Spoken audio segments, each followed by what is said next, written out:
പുഷ്പ 2 ഒരുപാട് ബാഡ് റിവ്യൂസിന് ശേഷം ഞാനിന്ന് പോയി കണ്ടു.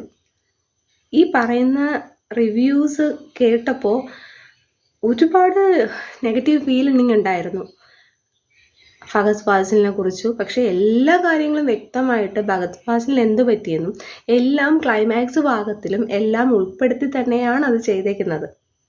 ഒരു ഭാഗത്ത് പോലും നമുക്ക് നെഗറ്റീവായിട്ടൊന്ന് പറയാനായിട്ട് ഒരു ക്യാരക്ടറിൻ്റെ ആക്ടിങ് പോലും ഇല്ല. പിന്നെ ആകെയുള്ളത് നമ്മുടെ നായികയുടെ കുറച്ച് സീൻസ്. അത് ഫസ്റ്റിലായാലും പുള്ളിക്കാരിയുടെ ക്യാരക്ടർ അങ്ങനെയാണ് എന്ന് ചിന്തിച്ച് കഴിഞ്ഞാൽ അതും നമുക്ക് കുറ്റം പറയാൻ പറ്റത്തില്ല. അപ്പോൾ എൻ്റെ അഭിപ്രായത്തിൽ നല്ലൊരു സിനിമയാണ്. സെക്കൻഡ് പാർട്ടായിട്ട് വരാൻ പറ്റിയതാണ്. ഐ തിങ്ക് തേർഡ് പാർട്ടിന് വെയിറ്റിംഗ് ആണ്. നല്ലൊരു സിനിമ, ഫുള്ളി എൻ്റർടൈൻമെൻ്റ് ആണ്. പിന്നെ നമ്മൾ പുഷ്പ എന്ന് പറഞ്ഞ ക്യാരക്ടർ അതിലും പവർഫുൾ ആയിട്ടുള്ള ക്യാരക്ടറാണ്. അപ്പോൾ പുള്ളി